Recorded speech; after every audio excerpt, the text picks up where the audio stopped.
Yang penting pelaku usaha itu harus memperhatikan apa standar-standar yang disyaratkan oleh pemerintah. Meskipun ada aplikasi yang sudah sedemikian rupa bisa memberikan kenyamanan buat pelanggan, kadang-kadang itu yang terjadi mindsetnya masih seperti yang dulu. Sudah ngurus izin, hanya mau berbadan hukum di tingkat provinsi, tapi petugasnya nunulnya tingkat nasional.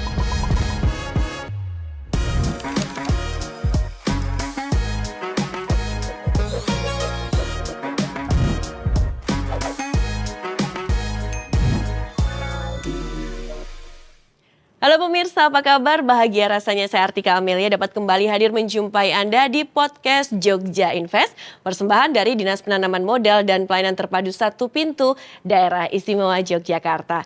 Satu hal yang sangat luar biasa sekali karena di kesempatan kali ini telah hadir bersama dengan saya 3 orang narasumber yang nanti bakal ngobrol banyak terkait perizinan usaha laboratorium kesehatan di Daerah Istimewa Yogyakarta. Langsung saja, orang bilang tak kenal maka tak sayang, maka kita kenalan dulu dengan beliau-beliau yang sudah hadir di sini. Di samping saya, hari ini yang paling ganteng sendiri ya Pak ya.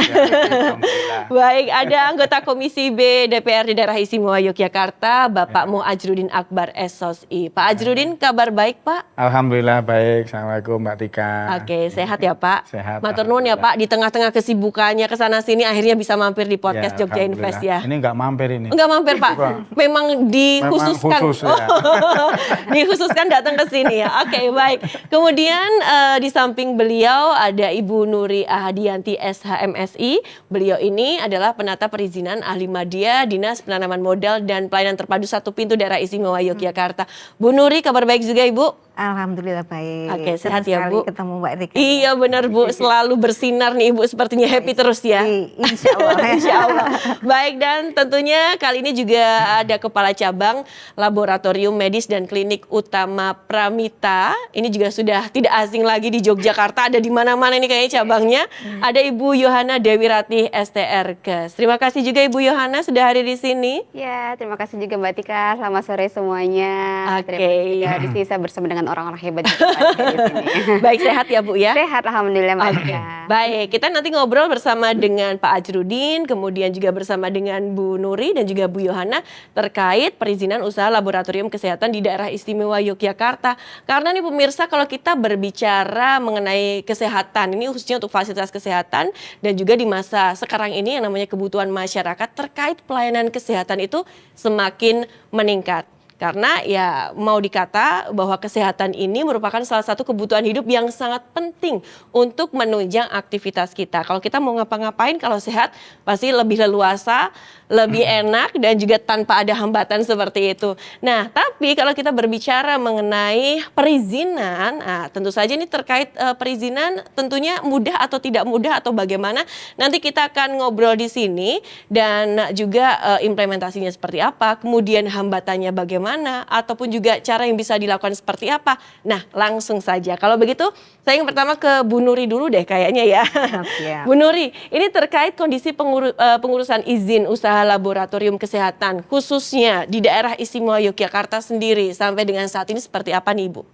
Baik, terima kasih. Selamat sore Pak Ajrudin, Mbak Tika dan Mbak Yohana. Mbak Tika, saya sangat setuju ya kalau kemudian masalah kesehatan ini memang menjadi sesuatu hal yang menjadi pokok ya, pokok bagi kita semua. Jadi apa gunanya kita punya banyak harta? Ya.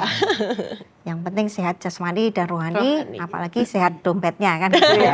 Pengennya semuanya ya Bu ya. Semuanya sehat. Nah, terkait dengan kondisi perizinan di sektor kesehatan, terutama kami sampaikan secara umum bahwa sampai dengan tahun 2023 kemarin itu ada sebanyak 50 izin di sektor kesehatan yang sudah kami terbitkan, tentunya melalui sistem OSS RBA. Kemudian pada tahun 2024 itu agak turun, baru sekitar 30, tetapi ini perhitungan sampai dengan Juni kemarin. Jadi masih akan meningkat lagi mudah-mudahan. Nah, terkait dengan hal tersebut, tentunya pertama-tama kami sampaikan bahwa perizinan berusaha Ini memang sebagian besar termasuk di dalamnya sektor kesehatan ini sejak tahun 2021 itu kita sudah menganut di dalam sistem OSS RBA. Artinya apa? Bahwa kemudian tatap muka, kemudian pengurusan secara manual itu ditiadakan seminimal mungkin. Ya. Kenapa begitu, Bu? Nah, kenapa begitu? Jadi kita berkaca pada Undang-Undang Cipta Kerja. Oke. Apa sih maunya dari pemerintah menetapkan undang-undang ini sebetulnya? Jadi Undang-Undang Cipta Kerja ini sebetulnya adalah sebuah regulasi begitu yang di situ merangkum ada banyak regulasi sektoral. Nah, regulasi-regulasi ini kemudian disusun dalam sebuah konstelasi begitu yang di situ basisnya adalah memudahkan pelaku usaha. Nah, memudahkan di sini artinya apa? Mulai dari sistemnya, kemudian persyaratannya sampai dengan waktunya. Ini menjadi sebuah perhatian yang besar dan menjadi satu lompatan yang dilakukan melalui Undang-Undang Cipta Kerja ini. Nah, termasuk di dalamnya adalah sektor kesehatan ini, sektor kesehatan. Nah, kalau hari ini kemudian kita melakukan diskusi terkait dengan Labkes ini memang sangat betul bahwa kemudian pola hidup manusia atau masyarakat sekarang itu kan sudah kembali ke sana ya Mbak Yohana. Nanti Mbak Yohana bisa banyak cerita ya. Bagaimana kemudian orang sudah mulai kembali ke hidup sehat, kemudian bagaimana medical check up ini perlu gitu.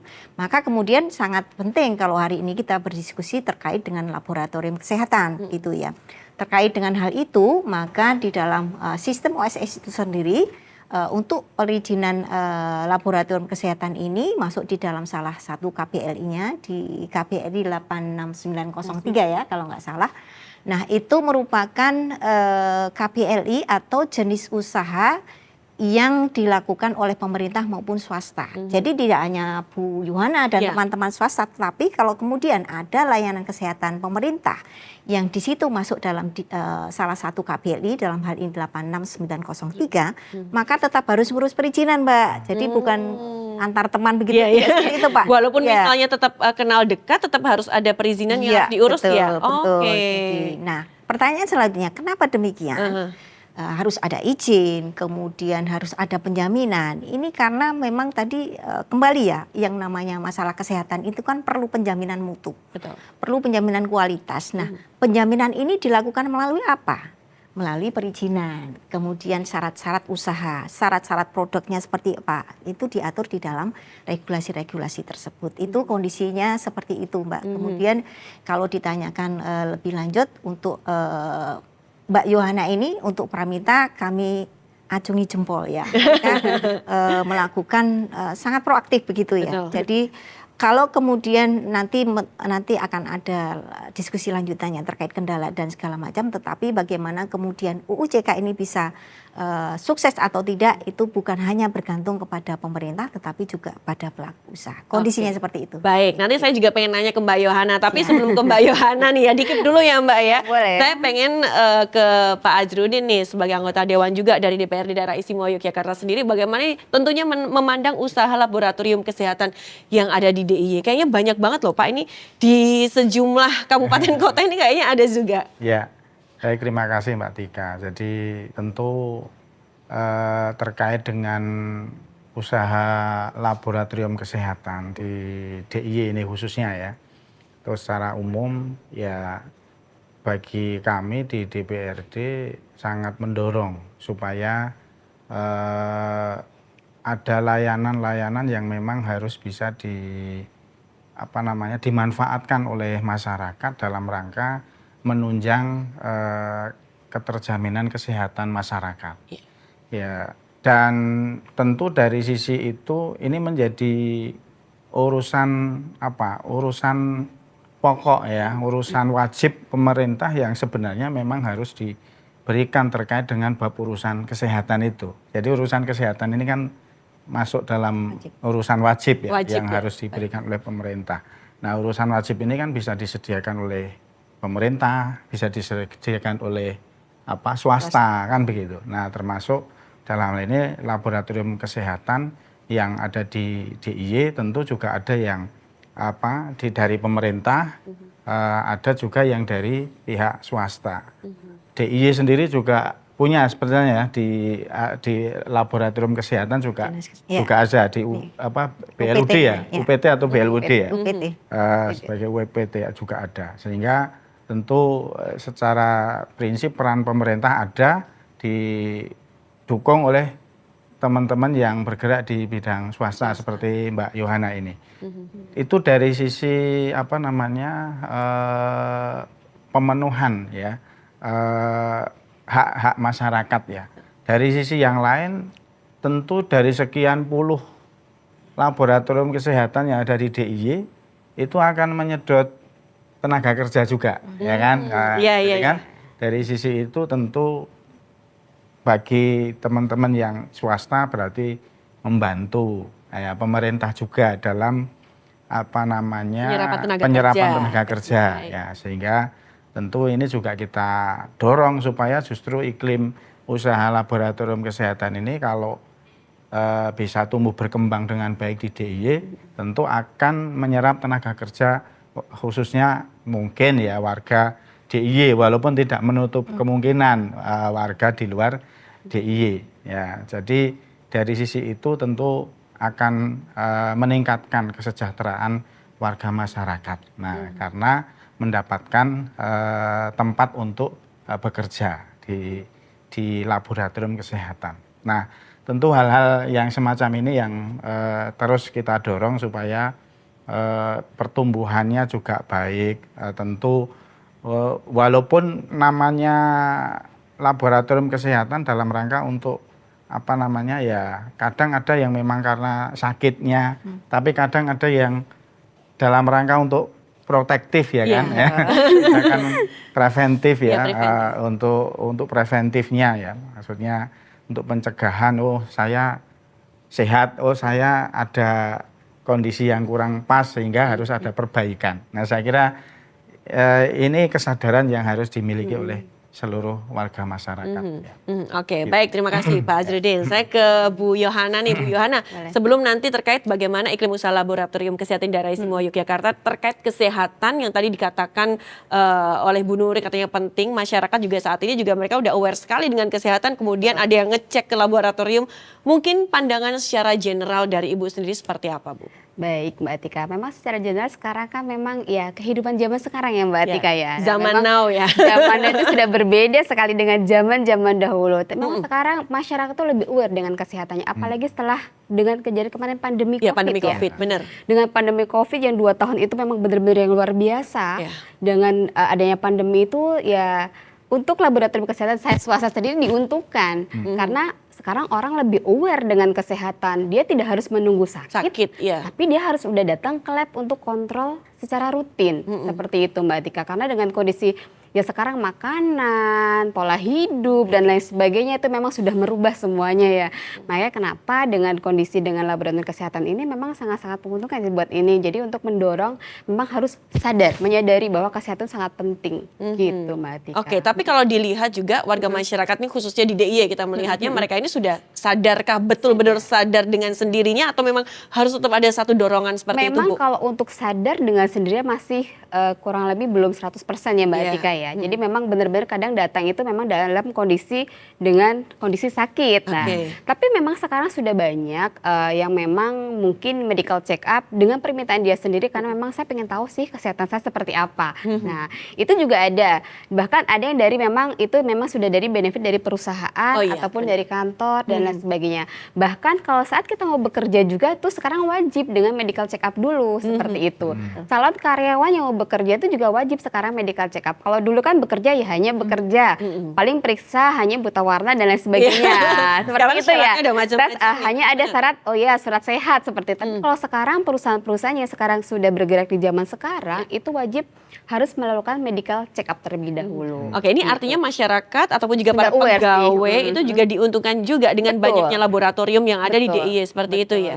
Oke, baik. Nah, kemudian terkait usaha laboratorium kesehatan di DIY ini sendiri, bagaimana Ibu melihat iklim usaha ini? Kalau iklim saat ini sih sebenarnya dinamis ya, apalagi dengan kondisi persaingan yang sudah luar biasa kan sekarang laboratorium itu baik dari laboratorium yang kecil bahkan dengan laboratorium yang sudah besar ya. Ya memang dengan persaingan dan dengan regulasi seperti yang tadi Bu Nuri sampaikan, saya sih kalau kami setuju ya karena jangan hanya membuka laboratorium tapi tidak mementingkan kualitas ataupun betul. kepuasan pelanggan seperti hanya sekedar buka periksa selesai, bukan seperti itu kan tujuan Harusnya kita. bagaimana nih Bu? Nah, harusnya laboratorium itu yang dibuka harus betul. Kita harus memperhatikan dari sebagai banyak sektor ya Bu Nuri ya Pak Ajrudin ya. Jadi memang pasien datang periksa itu kan kita harus mementingkan kepuasan, kualitas dari hasil pemeriksaan itu seperti apa. Jadi feedbacknya seperti apa. Bahkan sampel pun juga kita harus mementingkan loh limbah-limbah yang dihasilkan itu nanti kemana. Sampai sebegitunya ya Bu sampai ya? sebegitunya. Jadi memang tidak hanya serta-merta periksa buang di aliran yang sembarangan. Jadi memang harus itulah. Makanya kenapa regulasi itu harus ketat. Kalau tanpa mempertimbangkan itu pasti ya sudah lab-lab kecil pun pasti mereka akan buka dengan seenaknya tanpa memikirkan dengan regulasi yang ada. Oke, Seperti kemudian itu, apa Mbak Tika. harapannya Bu? Misalnya kalau misalnya untuk laboratorium ini tentunya sudah ada perizinan, kemudian juga tadi dari kualitasnya semua itu sudah bagus, nantinya akan seperti apa? Ya kalau memang kita memperhatikan semua itu pasti outputnya pun akan baik ya. Oke. Jadi yang penting pelaku usaha itu harus memperhatikan apa standar-standar yang disyaratkan oleh pemerintah. Sebenarnya simple. Kalau kita mengikuti standar itu, insya Allah semua juga akan selesai, izinnya juga lancar. Seperti itu, Mbak Nah, Tika. nanti nih proses perizinannya seperti apa, Iya. kayak gitu ya. Apa juga yang mungkin dari yang diuntungkan juga seperti itu. Nah, sekarang ke Bu Nuri. Bu, kalau dari inisiatif program inovasi dukungan pemerintah baru-baru ini nih Bu, untuk sektor usaha laboratorium kesehatan di Yogyakarta sendiri seperti apa Bu? Oke, baik, terima kasih. Sebelum sampai ke situ ya, Aha. saya pengen menguatkan apa yang kalau boleh saya bilang testimoni ya dari Betul. Mbak Ina. Jadi memang sangat betul bahwa kemudian untuk labkes itu rigid ya, rigid syaratnya. Mengapa? Karena itu tadi tujuannya adalah penjaminan kualitas kesehatan yang Betul. diperiksakan ya. Betul, gitu. Bu Nuri. Maka kemudian selain dengan Undang-Undang Cipta Kerja itu ada PP yang mengatur tersendiri memang terkait dengan perizinan di bidang rumah sakit ini. Di situ ada PP nomor 47 tahun 2021, kemudian ditindaklanjuti atau lebih didetailkan di dalam Permen Kesehatan nomor 14 tahun 2021. Apa saja yang diatur di dalam regulasi tersebut? Itu sudah ditestimoni oleh Mbak Yohana. Iya. Bahwa kemudian harus ada Standarnya ya. alat, sarana prasarana, organisasinya seperti apa, kemudian limbahnya mau dibuang kemana, kemudian dari sisi manajemennya seperti apa. Nah, tadi sangat betul kalau kemudian itu adalah sebagai salah satu bentuk penjaminan tadi ya. Kalau standar-standar itu dipenuhi otomatis maka kualitas yang akan Dihasilkan. outputnya ya itu ya. Betul. Insya Allah seperti Pramita inilah mungkin Pramita yang lain kita juga tidak menutup kemungkinan labkes itu juga sudah banyak yang bagus. Kita sudah Iya, ada beberapa. Nah, salah satu yang kita angkat hari ini kebetulan Pramita. Jadi testimoninya seperti itu. Kenapa kemudian ada regulasi? Yaitu tadi bahwa regulasi itu isinya macam-macam ya. Di situ rigid, kemudian kalau itu dipenuhi maka penjaminan akan betul-betul bisa dilaksanakan. Itu terkait dengan beberapa regulasi. Kemudian kalau ditanyakan inovasinya bahwa melalui OSS ini tadi sudah kami sampaikan, kemudian ada beberapa pemangkasan birokrasi ya. Betul. Pemangkasan birokrasi kalau dulu Bu Yohana ini mungkin harus mondar-mandir dari dinas perizinan ke dinas kesehatan, ke dinas PU kota. Betul. Terus kemudian lagi kemana lagi Bu? Ke dinas kota dulu, terus baru provinsi, baru dinas PU. Wah, banyak ya. Ini sama halnya reformasi birokrasi ya Bu ini? Iya. Ya, termasuk salah satu di situ. Nah, melalui sistem OSS ini maka kemudian Bu Yohana ini ketika lancar tidak ada permasalahan cukup duduk di kantor mengurus dari sana. Nah, kemudian itu nanti akan bergulir ataupun tiktokannya itu ada di sistem tersebut gitu ya. Maka ini kemudian kita berikan atau kita sebut sebagai salah satu inovasi. Kenapa? Kemudian itu menjadi salah satu penjaminan kita untuk kepuasan pelanggan. Kepuasan pelanggan itu kan macam-macam ya. Dari sisi waktu itu jelas akan sangat efisien kalau kemudian dikerjakan dalam satu aplikasi yang itu single gitu ya. Oke, ada aplikasinya juga Bu? Ya, OSS ya. OSS ya, itu ya, itu ya. OSS itu kan online single submission ya. Itu sekarang disasarkan dengan resiko. Nah, resiko-resikoan ini juga akan menentukan syaratnya gitu. Gitu. Nah, kemudian ketika semuanya itu dilakukan dalam satu sistem, maka sudah ada beberapa pemangkasan di situ. Ada birokrasinya sudah irit gitu ya. Kemudian Tidak berjenjang lagi ya Bu, berarti ya. Waktunya juga irit. Nah, ketika ada irit waktu, tentu imbasnya pada irit biaya ya. Biaya, kan? betul. Oh, irit Biaya waktu, pasti akan irit berkurang. biaya. Betul. Ya, Karena itu kan harus mira-miri Mbak. Kemudian ada satu lagi mungkin yang kami pesankan, meskipun ada aplikasi yang sudah sedemikian rupa bisa memberikan kenyamanan buat pelanggan, kadang-kadang itu yang terjadi mindsetnya masih seperti yang dulu. Nah, Padahal ini dia kita- harus PR-nya mengubah Iya, mindset ya, masyarakat betul. juga nih, Bu. Betul, itu. Padahal yang terjadi setelah UUCK dan OSS RBA ini adalah bahwa kemudian paradigma perizinan itu sudah berubah ya.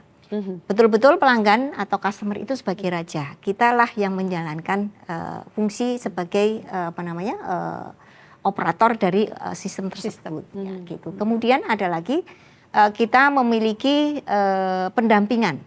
Jadi di counter kami, Bu Yohana, kalau ada kesulitan itu kita damping secara langsung.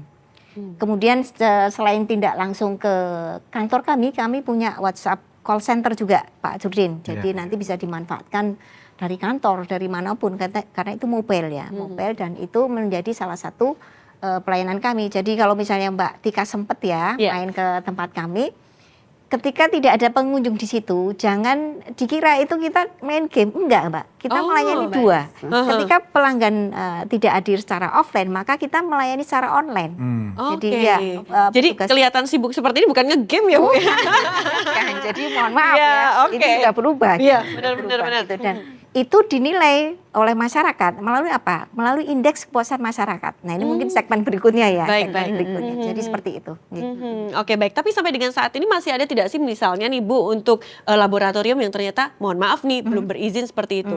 Masih ada atau tidak? Ya, kalau belum berizin itu pasti ada ya. Cuman kemudian kan kita melakukan sounding begitu. Baik. Dalam arti bahwa kemudian yang namanya pelayanan kesehatan tadi kami sampaikan itu adalah suatu hal yang perlu penjaminan. Benar.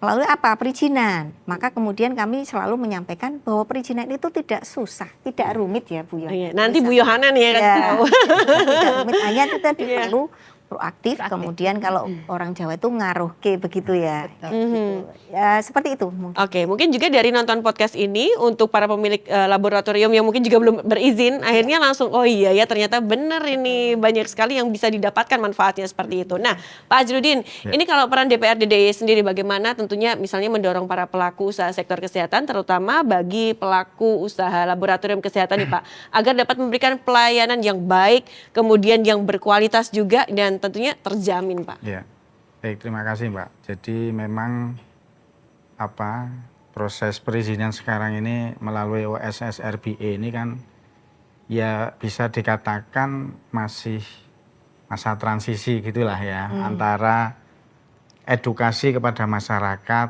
kesadaran untuk melakukan perizinan dari usaha-usaha yang dijalankan dengan teman-teman yang ada di dinas perizinan ya, tentu semuanya kan harus mengubah pola yang pelayanan yang dulu sudah berjalan, karena memang masa transisi ini semua butuh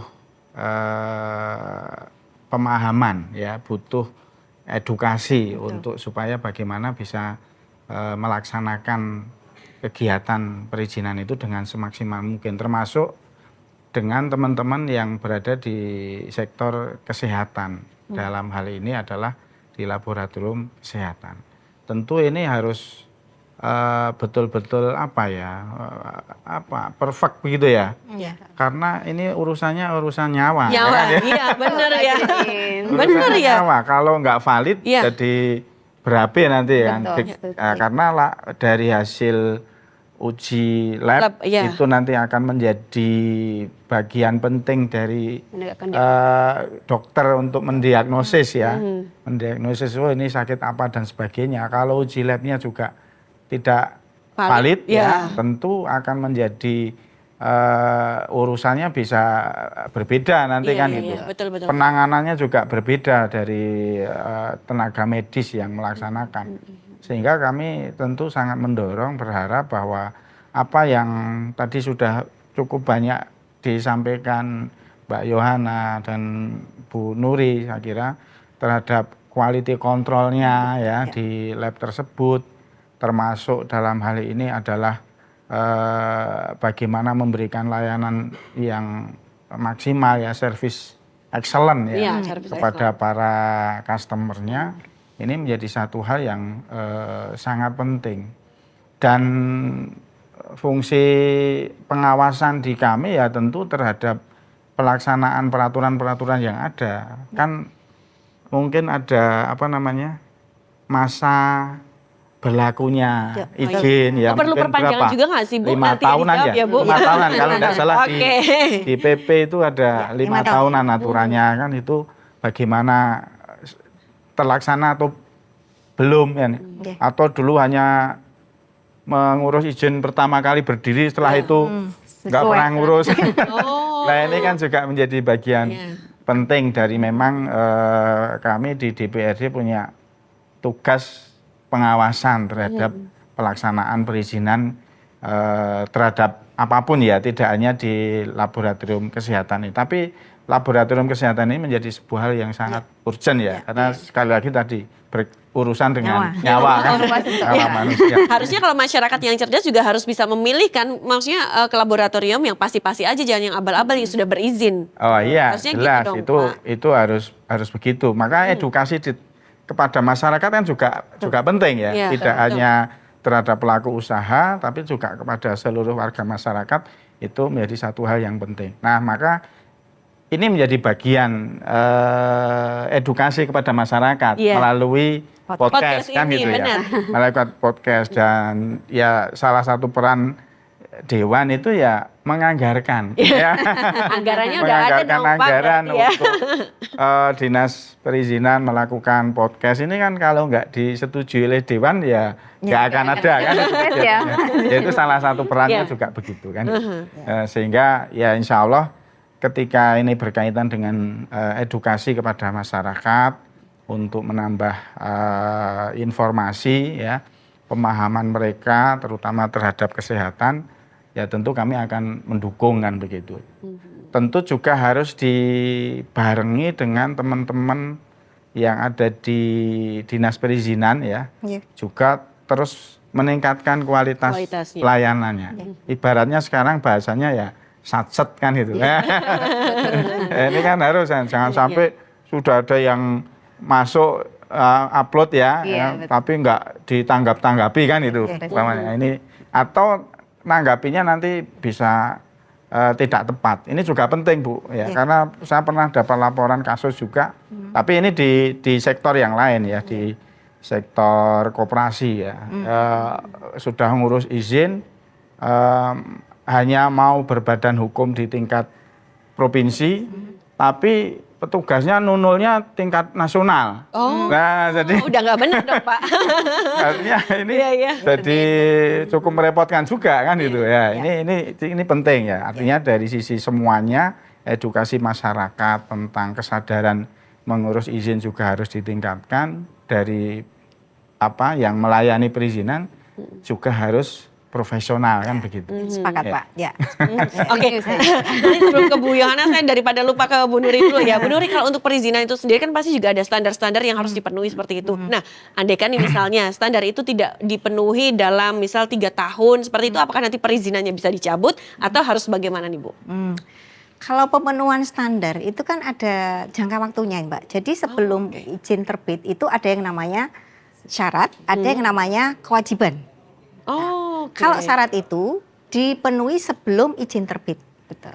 Kalau kewajiban itu adalah pemenuhan komitmen. Betul. Pemenuhan komitmen. Nah, kalau yang syarat tentu itu harus dipenuhi sebelum di awal ya. Di awal. Keluar ya Bu Nuri ya. Kalau tidak sesuai ya tentu kami tolak untuk diperbaiki. Tapi kalau kewajiban itu ada tahapannya. Kalau tidak salah itu rata-rata adalah 3 tahun ya. Betul. 3 tahun itu harus dipenuhi kewajibannya. Nah, nanti Pak Azrudin, di sini nanti akan yang berperan adalah teman-teman dari pengawasan. Jadi ketika melakukan pengawasan, checklistnya itu sudah jelas. Di dalam Permenkes 14 2021 itu ada checklistnya. Betul. Mana yang belum terpenuhi itulah yang menjadi catatan untuk pelaku usaha. Dan kalau itu tidak dipenuhi maka ada tahapan sanksi administrasinya seperti itu gitu. Mulai dari teguran lisan, kemudian tertulis sampai dengan penghentian sementara dan akhirnya adalah paling berat itu adalah pencabutan. Nah, tapi UCK ini kan masih baik hati ya Pak ya. Jadi hanya bersifat teguran? Pembinaan. Pembinaan. Lebih pada pembinaan. Dan kebetulan orang Jogja ini kan manut-manut ya. Baik-baik orang Jogja teman-teman. Jadi ketika pembinaan itu sudah dilakukan maka kemudian sudah bisa lanjut seperti yang seperti dipersyaratkan. Saya nyambung Pak Azrudin boleh ya? Monggo silakan. Kaitannya dengan apa namanya kapasitas dari atau profesionalitas dari SDM itu sangat betul Pak. Jadi ini akan sangat menentukan kualitas dari produk yang kami hasilkan. Nah ini memang kemudian akan tergantung dari penguatan SDM dari masing-masing instansinya gitu ya. Kami tentu tidak akan bisa bekerja sendiri ya Pak ya. Yang namanya proses perizinan itu memang in out-nya ada di DPMTSP. Tetapi jangan lupa bahwa di situ ada verifikatornya. Siapa verifikatornya? Verifikator itu adalah dinas terkait. Kalau Pramita maka mitra kami adalah dinas kesehatan. Kemudian sebelum itu tentu ada PBG dan SLF. Itu ada di kabupaten. Jadi memang kewenangannya ada di beberapa apa namanya lintas sektor gitu ya Mbak Yohana. Jadi memang penguatan dari SDM ini sangat perlu. Kemudian edukasi kami juga sangat setuju Pak. Nah, maka kemudian saya lupa tadi menyampaikan terima kasih ya.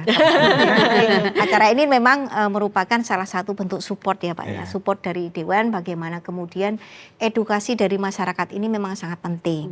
Dan itu tidak bisa dilaksanakan kami hanya duduk diam di kantor ya Pak ya. Ini kita mulai melalui media sosial, melalui podcast. Tapi kami pada tahun-tahun yang lalu ya Pak Azrudin kalau masih ingat kami melakukan sosialisasi langsung kepada masyarakat. Oh langsung terjun ke lapangan begitu ya? Sampai ke desa-desa. Tapi mengundang masyarakat. Iya, mengundang masyarakat. Jadi sangat sepakat kalau kemudian edukasi, kemudian penguatan SDM itu sangat penting. Oke, baik terima kasih Bu Nuri. Nah nih ke Bu Yohana nih. Terkait perizinan sendiri sampai dengan saat ini mungkin proses-prosesnya seperti apa dan juga apa yang Ibu rasakan nih terkait perizinan yang ada di Yogyakarta? Mudah, susah, atau sangat terbantu? Kemudian bagaimana? Kalau saya pribadi dengan dari bidang usaha saya atau dari perusahaan saya sebenarnya mudah. Dengan sekarang itu sangat-sangat mudah asal kita memenuhi standar-standar yang tadi disampaikan oleh Bu Nur itu sebenarnya mudah. Bahkan saya jujur ya, pengalaman sendiri saya kan perpanjangan yang di Jalan Ciditiro. Itu saya pengajuan hanya kurang dari 2 bulan izin saya langsung keluar. Itu perpanjangan ya? Perpanjangan izin. Karena kan memang kalau sebelumnya izin itu memang kan tahapannya banyak ya. Harus PBG dulu, SLF dulu, baru nanti izin yang usahanya. Memang sih sebenarnya nggak lama. Yang penting kita sesuai dengan standar. Itu semuanya selesai. Apalagi dengan kondisi sekarang kita nggak harus wirawiri ke sana ke sini. Tinggal syaratnya apa sih? Oh ya kita upload. Nah, hanya upload aja hanya upload aja. Upload setelah selesai upload kan mereka nanti berbicara tuh di sistem. Ini belum terupload itu otomatis kan itu nggak akan bisa ke-send. Ya, kadang ada yang sedang diproses kayak gitu juga. Betul. Nanti proses tahapannya sampai manapun kita akan bisa memonitor. Nanti ada notifikasi menunggu betul. verifikasi. Ya, menunggu verifikasi. Jadi kita yang harus proaktif tadi ya seperti Bu sampaikan. Biasanya kita cepet kok dari dinas perizinan itu adalah kita tinggal kadang WA, operator terus langsung jawab. Ya, tadi makanya mereka sibuk di depan itu. Sekarang Mbak Tika mudah lah untuk mengurus perizinan. Jadi sebenarnya kalau para pelaku usaha yang mau laboratorium kecil atau punya besar pun sebenarnya kalau kita sudah memenuhi dengan standar, semuanya akan mudah dan akan dibantu oleh dari perizinan. Oke, nah itu. Selain manfaat yang tadi sudah disebutkan di awal, keuntungan yang mungkin bisa didapatkan ini khususnya bagi laboratorium itu sendiri apa nih Bu? Kalau keuntungannya banyak, jadi kan masyarakat akan yakin ya, laboratorium ini sudah berizin, berarti bukan laboratorium yang abal-abal dong, bukan yang hanya sekedar periksa tapi tidak mementingkan ya tadi yang Pak Azrudin sampaikan, kan terkait dengan pemeriksaan nyawa seseorang.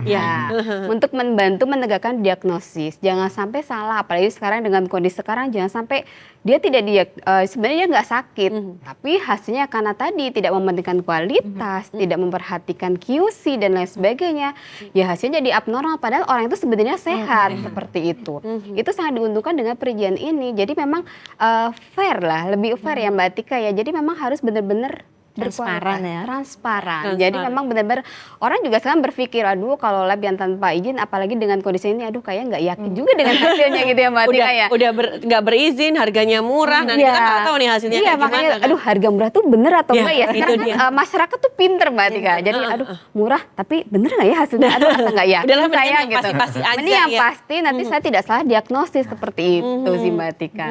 Oke, tapi semua masyarakat saat ini juga mereka udah paham lah ya, seperti itulah ya. Paham sekali. Sekarang mah masyarakat sekarang mah sudah luar biasa. Cerdas ya. Kritis, cerdas, wah semuanya sudah ini terbuka. Baik, tapi selama ini pada saat melakukan proses perizinan itu sempat ada kendala mungkin yang dihadapi tidak sih Mbak? Kalau kendala perizinan laboratorium sebenarnya saya selama ini tidak ada kendala. Memang kendalanya adalah karena peralihan. Nah, peralihannya adalah yang dulu Permenkes sebelum 14 tahun 2021 ya Bu Nuri ya. Mungkin memang regulasinya kan berbeda. Kalau dengan sekarang Permenkes 14 tahun 2021 kan memang ini aturan dan regulasinya sangat berbeda ya. Dengan standarnya mau laboratorium Pratama itu seperti apa, utama seperti apa, itu memang sangat berbeda sekali dengan sebelum tahun 2021. Memang kendala-kendalanya adalah di saat memang itu kembali lagi ke kita sebagai pelaku usaha ya.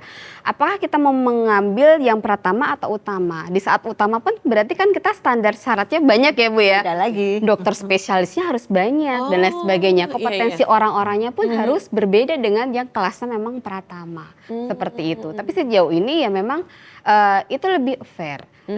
Lebih istilahnya oh iya sih masuk akal juga karena memang dengan kelas yang tinggi, level yang utama memang harus kompetensi SDM yang ada memang harus yang luar biasa. Oke, wah saya baru tahu juga nih, edukasi untuk saya juga ternyata ada kelas-kelasnya juga nih ya. Nah Ibu bisa menjelaskan juga nih bagaimana nih Bu untuk masyarakat juga agar lebih paham juga nih Bu. Ya, jadi memang ada kelas-kelasnya betul, ada yang Pratama, kemudian Madya, ada yang utama. Nah yang menjadi kewenangan dari provinsi ini adalah yang kelas Pratama. Nah, kelas Pratama tadi disampaikan bahwa kelas ini akan menentukan syarat kemudian juga kewajibannya ya Mbak Yohana. Nah, syarat dan kewajiban ini juga bergantung dari KPLI-nya. Nah, beda lagi ya KPLI-nya. Mana yang dipilih kemudian kalau tingkat resiko semua tinggi. Untuk lab kes ini masuk di tinggi. Semuanya tinggi. Ya, kita masuk di tinggi karena tadi menyangkut nyawa ya Pak ya. Nah, mungkin yang banyak ditanyakan oleh masyarakat ini sebetulnya menentukan resiko tinggi, menengah tinggi, rendah itu seperti apa? Ya, jadi sesuai dengan PP 5 tahun 2021 bahwa resiko itu ditentukan ada K2L namanya. K2L itu adalah keselamatan, keamanan, kemudian lingkungan. Masih ada lagi yang namanya penjaminan ketersediaan sumber daya alam. Masih ada satu lagi yang namanya syarat lain. Nah, syarat lain ini ditentukan oleh Kementerian Teknis. Nah, ini berdasarkan scoring dari K2L, itu skornya berapa, kemudian dari SDA-nya berapa, maka akan menghasilkan risiko. Jadi artinya kan dihitung secara kuantitatif gitu Bu? Kualitatif. Dan itu yang menghitung dari kementeriannya, sektoral. Kalau dari kesehatan, maka yang menghitung orang Kemenkes, bukan saya Mbak. Gitu. Iya. Dari Kemenkes, dan itu ditetapkan dalam PP 5-nya, di dalam PP 5 lampiran 1-nya. Kemudian juga tadi disampaikan kelas-kelas ini seperti apa pembagiannya. Jadi kalau untuk yang menjadi kewenangan kami tentu itu akan dilayani teman-teman di DPMTS PDI. Tetapi tidak menutup kemungkinan Pak. Kami itu banyak mendapat tamu ya, dan tentu yang namanya tamu itu kan raja, nggak boleh tolak. Iya. Jadi ada juga dari sebetulnya itu kewenangan kabupaten, tetap kita bantu. Betul. Tetap kita bantu di situ, kita punya help desk gitu ya Mbak Yohana. Kemudian ada tamu-tamu dari teman-teman dari luar kota yang kebetulan singgah di situ. Karena mungkin merasa nyaman ya ketika kita layani, ya tetap kita layani, tidak boleh kita tolak. Nah, ini kemudahan dalam membantu itu seperti apa saja selain itu Bu? Oke. Jadi selain kita menyediakan help desk di situ, kemudian kita punya WhatsApp call center tadi. Oke, call center ya, masih ada. kalau kita bayangkan seperti layanan Telkomsel misalnya, atau PLN misalnya, itu kita ada nomor antrian ya, yang di situ kemudian orang bisa memantau sampai di mana sih saya tadi ngadu gitu. Jadi bisa dipantau. Jadi sambil rebahan, lihat-lihat handphone kita udah tahu ya. Oh iya, harusnya semakin mudah. Ya, semakin mudah. Nah, nanti nomor-nomor penting ini akan kita sampaikan di akhir sesi. Nanti bisa disimak oleh penonton sekalian. Kemudian kami juga menyediakan pengaduan tentu ya Pak Jurgen. Yang paling penting dari sektor pelayanan publik tentu harus ada pengaduan. Nah, ini nanti akan kita tindak lanjuti baik itu secara offline maupun online, itu seperti itu. Nah, selama ini aduannya ini apa saja Bu yang mungkin sudah masuk nih misalnya sebagai contoh? Kalau aduan yang paling banyak itu terkait dengan sistem. Oh. Nah, kenapa terjadi? Karena OSS ini servernya ada di Jakarta, Pak. Ya, Ya. betul. Jadi kalau di Jakarta down, sini juga nggak bisa akses dong Bu. Betul. Nah, bener ya. Cepat bisa kita atasi ya, tetapi dengan bahaya terkait dengan dunia maya. Ya. Itu kemudian ada beberapa hal yang kemudian dibatasi oleh pemerintah pusat. Jadi ketika ada hal-hal yang memang itu menjadi kewenangan pusat, kita nggak bisa masuk di situ, Mbak. Nah, itu yang menjadi kendala di sistem. Kalau terkait dengan regulasi itu sudah kita komunikasikan dengan beberapa kementerian koordinator ya. Ada Kemenko Perekonomian, kemudian Kemenko Invest, itu kita komunikasikan sehingga hal-hal yang bisa secara cepat kita komunikasikan dengan operator ya itu bisa. Tapi kalau itu levelnya kebijakan maka akan kita naikkan ke kementeriannya yang terkait seperti itu. Oke, nah ini ngomong-ngomong tentang kebijakan nih ke Pak Ajrudin nih, kebijakan yang dibuat dalam pelayanan perizinan laboratorium nih sampai dengan saat ini seperti apa Pak? Ya tentu secara umum ya pelayanan perizinan ini aturannya kan ibaratnya memang sama satu dengan yang lain, ada standar masing-masing ya. Ibaratnya mungkin sesuai KBLI-nya juga berbeda kan begitu. Sehingga aturan-aturan kebijakan itu memang sudah terpusat gitu ya. Walaupun memang ini ya ada masukan sih. Ya jadi saya sendiri mengenal OSS ini kan sejak 2018 ya. Waktu itu awal-awal sosialisasi saya juga versi sebelumnya ikut, ya versi sebelumnya itu ya. Sejak awal saya pernah menyampaikan juga ke kementerian yang menangani waktu itu memang semuanya akan terpusat, klik izinnya nanti dari pusat kan gitu ya. Di sisi yang lain terkadang persoalan di tengah-tengah masyarakat ini kadang-kadang ini yang kadang di luar jangkauan kita ya. Umpamanya tadi ya kalau contoh kasus umpamanya lab ya, kemudian sampahnya dibuang kemana dan lain sebagainya. Ini kan kalau yang Nyon Sewu yang abal-abal kan mesti dia akan sak geleme gitu ya, nggak punya SOP yang jelas kan, nggak punya SOP yang jelas sehingga mengganggu kesehatan masyarakat, dampak sampahnya juga akan sangat berbahaya kan begitu. Nah ini ketika sebenarnya sudah ngurus klik ya izinnya tentang itu udah diizinkan semua, ada semua gitu ya. Tapi ternyata dalam pelaksanaannya tidak sesuai itu. Ini juga cukup merepotkan dalam konteks kemudian penanganan. Apa? Masyarakat kira-kira demonya ke Jakarta atau ke kabupaten atau ke provinsi kan itu. Demonya mesti ke Pak Bupati atau tapi sebenarnya Pak salah alamat. Padahal yang izinkan dari pusat kan itu. Ini hal-hal yang kita kritisi sejak dulu ya. Artinya ini harus ada solusinya hal-hal yang semacam ini. Dan istilahnya pemberian izin itu memang boleh, kita sepakat bahwa proses perizinan itu harus dipermudah. Tapi di sisi lain ada keterjaminan dalam hal-hal resiko yang semacam itu harus betul-betul pemerintah juga peduli dengan hal itu ya. Jangan sampai kemudian hanya karena tujuannya untuk mempermudah perizinan tapi tidak terjamin dalam hal pelayanan yang lain yang ada resiko terhadap masyarakat secara luas.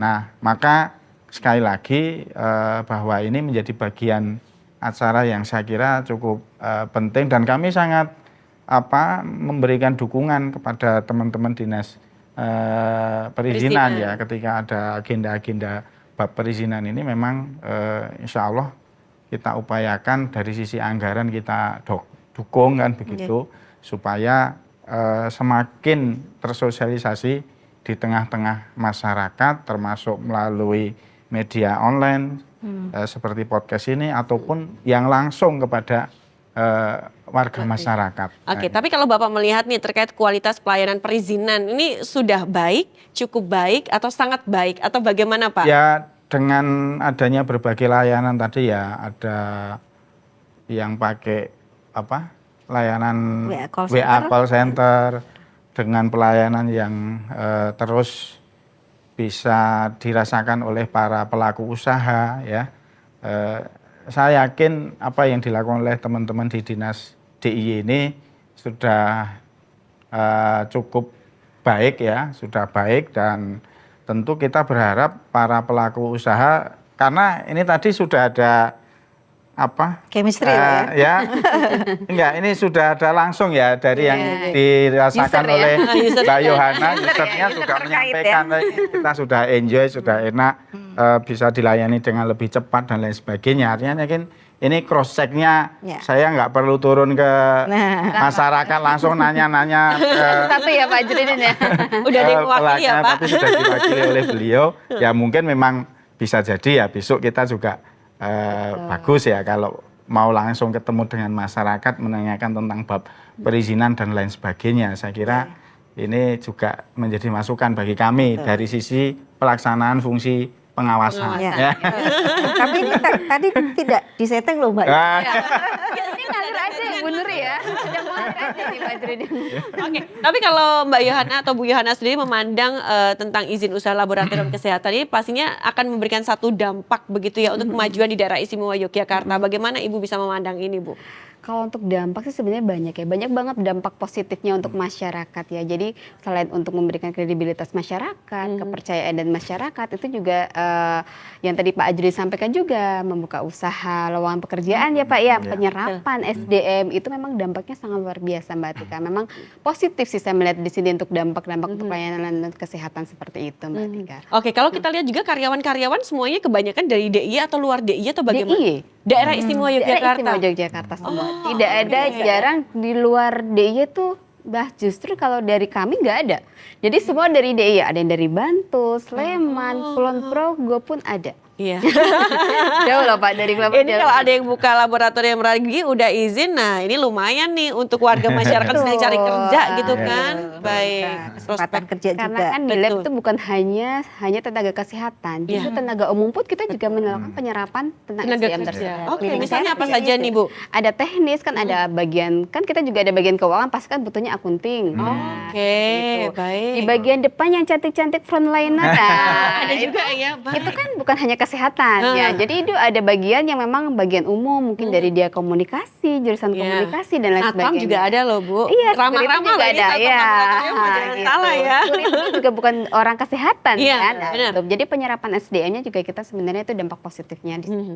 Oke, berbagai kemudahan dalam proses perizinan ini, tapi kita pengen tahu juga nih Bu Nuri terkait proses pengajuan perizinan apa saja yang harus dipersiapkan. Terus klik-klik aplikasinya itu bagaimana? Kalau misalnya kita cuma orang Jawa bilang awangan kan mesti nggak ngerti nih. Mungkin Bu Nuri bisa menyampaikan Bu. Baik, terima kasih. Mungkin dari syaratnya ya, untuk terutama kita kan hari ini bahas Labkes ya. Persyaratan ini hanya ada 3 sebetulnya, yaitu terkait dengan administrasi, kemudian organisasi, kemudian sarana prasarana. Hanya 3 itu ya. Syarat ini ada syarat umum, kemudian ada syarat khusus ya Mbak Yohana ya. Kemudian sarpras tadi terkait dengan alat-alatnya, kemudian ruangannya, infrastruktur, ya seperti itu. Kemudian kalau dari organisasi tentu dari struktur organisasinya. Oke, tapi mohon maaf Bu, kalau untuk bangunan sendiri ini juga harus sesuai dengan standar Bu, harus ada pengecekan juga ya. Iya. Maka kemudian tadi saya menyampaikan harus ada ke PBG dan SLF. Iya, baik. PBG dan SLF ini nanti akan dicek dari kelayakan bangunannya, apakah memang sesuai untuk pelayanan Labkes atau tidak. Itu dari PBG dan SLF ini. Kalau untuk dari dinas PU biasanya. Dari PU kota sesuai. Kalau PBG dan SLF kan itu di kabupaten dan kota gitu. Jadi memang betul-betul tadi Mbak Yohana mengatakan izin ini adalah salah satu bentuk legalitas. Betul. Yang itu tidak hanya berimbas untuk pelaku usahanya, tetapi juga untuk masyarakatnya. Gitu. Apakah rela kalau kemudian dengan membayar sejumlah uang yang sama, ya. Betul. Tetapi belum berizin, maka kemudian tidak terpenuhi standar. Apakah seperti itu yang diinginkan? Tentu tidak ya. Tentu mereka akan memilih secara cerdas ini yang berizin, maka itu sudah memenuhi standar yang ditentukan oleh pemerintah seperti itu. Oke, baik begitu ya, Bu Iya, Yohana ya. Betul sekali yang disampaikan sama Bu Nuri. Prosesnya yang pasti nggak ribet, Gak ribet. biayanya juga tidak mahal. Tidak ada biaya. Tidak ada biaya loh. Oke, baik. Ini perlu dicatat nih pemirsa ya, tidak ada biaya. Jadi Tidak ada gimana Bu? biaya. Ini gimana? Jadi nih? begini, sebetulnya semua pelayanan perizinan yang dilayani melalui SS itu tidak ada biayanya, Pak. Oke. Yang ditarik itu adalah retribusi. Ya. Itu pun kalau di DIY itu hanya di sektor perikanan dan transportasi, hanya itu. Yang lain tidak ada retribusi, artinya itu free semuanya dari OSS. Nah, kalau ada yang menarik itu berarti adalah Oknum. Ini kan artinya Ya. udah gratis seperti itu kan, dan mesti laboratoriumnya juga akan lebih terjamin juga ya. Jadi monggo lah ini ya. Memang untuk biaya pelaku hanya usaha. keluar untuk ya kelengkapan Kelengkapan memenuhi standar aja. ya Bu Nur ya, gitu Oke, aja. Jadi tapi baik. kalau untuk ke dinas perizinan kita Tidak ada biaya ya. Oke, baik, luar biasa sekali nih. Nah, Pak Ajrudin, kita pengen tahu juga nih peranan Dewan ke depan dalam hal turut mendorong peningkatan usaha lab kesehatan di daerah istimewa Yogyakarta ini bagaimana, Pak? Ya, kalau kaitannya dengan bagaimana mendorong peningkatan usaha Labkes, sebenarnya saya juga justru ingin bertanya dulu Bu Yohana, mungkin ada nggak hitung-hitungan gitu ya antara perbandingan jumlah penduduk dengan Labkes yang seharusnya ada nggak kira-kira dari WHO atau dari malah pusat gitu, ada nggak? Kalau untuk perhitungannya sih sebenarnya nggak ada Pak. Nggak ada ya? Nggak ada. Artinya Jadi misalkan dengan jumlah penduduk segini, oh berarti lab yang boleh didirikan sejumlah Ya, segini ya. gitu. Nggak ada ya? Pak, nggak ada Pak. Oh. Jadi bebas ya untuk Jadi pendirian bebas ya? laboratorium Ya. itu ya. Ya, artinya kan ini juga bagian penting bagi kita semuanya ya, bahwa di DIY ini ada Labkesnya ada berapa kan gitu. Mungkin puluhan ya, Bu ya. Sudah banyak Ya, ya, sudah ya, banyak. banyak. Bu. Kalau saya dapat info itu 22 dan saya tanya terkait perizinan semuanya 100% berizin ya gitu. Waduh. Ya ini alhamdulillah ya. Iya. Tentu kami sangat mendorong terhadap peningkatan usaha laboratorium kesehatan ini dari sisi pertumbuhan ya, tadi ya nanti akan menyerap tenaga kerja dan lain sebagainya. Itu juga akan meningkatkan perekonomian, tapi dari sisi lain dorongan kami terhadap teman-teman yang pengusaha laboratorium kesehatan intinya harus betul-betul melayani dengan sebaik-baiknya, jangan main-main ya, ini dengan persoalan nyawa kan gitu, Oke. sehingga terhadap berbagai hal persyaratan-persyaratan yang sudah diatur ini silahkan dipenuhi semuanya, sehingga justru dengan kesesuaian antara perizinan yang diajukan ya dengan real pelaksanaan teman-teman di Labkes ini nanti akan menjadikan usaha laboratorium kesehatannya akan dinilai oleh masyarakat. Oh ini yang paling bagus, paling perfect kan begitu. Karena kadang-kadang saya sendiri juga setiap tahun mesti MCU ya, setiap tahun itu. Kadang-kadang di waktu-waktu tertentu dalam setiap bulannya juga ngecek ya gitu ya. Kadang juga pengen bandingke antara ini dalam kondisi yang sama ya kan.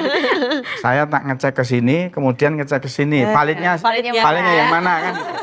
Nah, mungkin sebenarnya kalau mau valid tidak hanya 2 ya, tapi 3 tempat atau berapa, karena bisa untuk perbandingan. Kalau 2 kan belum tentu yang satu salah, yang satu benar yang mana. Kalau kemudian dalam kondisi yang sama dicekkan, nah, itu saya kira menjadi sebuah hal yang sangat penting. Atau bisa jadi ini justru menjadi ide kontes itu ya. Kontes satu objek, satu pasien, kemudian diperiksa semuanya gitu ya.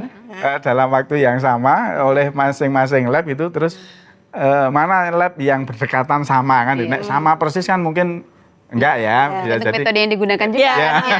metodenya ya. Oke. Ini bagian dari evaluasi juga bagi teman-teman laboratorium kesehatan, bagaimana di antara mereka tentu satu sama lain harus saling mengingatkan, saling mendorong untuk bagaimana memberikan layanan yang terbaik kepada masyarakat. Jangan sampai justru saling menjatuhkan kan itu ya. Karena ini berkaitan dengan persoalan nyawa tadi betul, itu ya. betul. Kompetisi itu penting ya, Pak. Iya, Kompetisi penting. itu penting, tapi dalam rangka tadi memberikan pelayanan yang paling baik. Iya, Ya. oke. Pelayanan Kompetisi prima jangan ya. sampai itu tadi jegal-jegalan, tidak Iya, seperti itu yang iya. diinginkan. Oh, tapi nggak ada kok ya Bu ya. Oke, baik. Ini keterbatasan waktu, saya langsung saja closing statement masing-masing narasumber singkat saja dari Bu Yohana terlebih dahulu, monggo silakan. Baik, jadi Pak Ajrin dan Bu Nuri, memang perizinan itu memang sebenarnya saat ini sudah cukup simple, cukup enak dan mudah sebenarnya. Jadi para pelaku usaha untuk yang mau membuka bisnis untuk di laboratorium kesehatan, sebenarnya kalau kita memenuhi dengan standar itu, ayo kita sebenarnya sama-sama untuk menjamin juga kan untuk kualitas ke pelanggan, menjaga istilahnya masyarakat juga sebenarnya. Jadi utamanya adalah bukan hanya berlari dengan bisnis ya, bukan yang ujungnya duit, tapi kita juga harus mementingkan juga untuk nyawa seseorang tadi, untuk masyarakat kita, menjamin kualitas dan lain sebagainya. Kita jembati. Oke, baik. Terima kasih Bu Yohana. Bu Nuri, monggo silakan. Baik, terima kasih. Jadi sesuai dengan komitmen kami bahwa pelayanan terbaik adalah komitmen kami, maka kemudian yang kami sampaikan, jangan bosan-bosan untuk berkomunikasi dengan kami, ya, terutama untuk pelaku usaha, karena sebetulnya komunikasi ini adalah kunci utama ya untuk bagaimana kemudian proses pelayanan perizinan ini bisa berjalan lancar. Jadi tidak hanya dibebankan kepada pemerintah, tetapi kolaborasi yang manis, yang cantik antara pelaku usaha dengan pemerintah itu sangat dipentingkan. Oke, pintu dari Dinas Perizinan terbuka lebar ya Bu ya. Oke, monggo Pak Ajrin silakan. Ya, tentu kami sangat berharap bahwa acara podcast seperti ini, wabil khusus ini berkaitan dengan persoalan kesehatan masyarakat, ini sangat baik ya untuk memberikan edukasi kepada seluruh warga masyarakat. Tentu juga teman-teman pelaku usaha laboratorium kesehatan, sehingga dengan begitu nantinya pelayanan kesehatan di usaha laborat ini akan bisa semakin baik, semakin memberikan kepercayaan kepada masyarakat, dan tentu juga masyarakat akan menilai kepada teman-teman pengusaha laboratorium kesehatan, sehingga dengan demikian akan ada satu kompetisi yang terbaik nanti di tengah-tengah masyarakat. Dan tentu kami juga berharap pada dinas untuk bagaimana terus memberikan layanan yang terbaik, memudahkan kepada para pelaku usaha, walaupun juga harus cermat di dalam menilai ya pengajuan perizinan tersebut sehingga tidak merugikan warga masyarakat. Oke, baik. Terima kasih para narasumber, Pak Ajrudin, Bu Nuri, dan juga Bu Yohana. Jadi kalau misalnya pemirsa lagi ngurus perizinan agak-agak susah, ruwet, langsung ke Bu Nuri aja kali ya. Nanti juga dia Nanti akan dibantu ya Bu ya, seperti itu, karena mudah dan juga gratis seperti itu. Baik pemirsa, tidak terasa hampir 1 jam kita ngobrol di sini. Semoga juga bisa membuka pemahaman dan juga mindset Anda. Dan kita nantinya akan berjumpa lagi di episode selanjutnya. Tapi kita juga mengucapkan terima kasih sekali untuk Dinas Penanaman Modal dan Pelayanan Terpadu Satu Pintu Daerah Istimewa Yogyakarta. Dan juga terima kasih yang sudah mendukung acara kita hari ini, Pusat Desain Industri Nasional Yogyakarta dan juga Lovis. Akhirnya saya Artika Amelia harus pamit undur diri. Kita akan berjumpa kembali di podcast Jogja Invest selanjutnya. Sampai jumpa.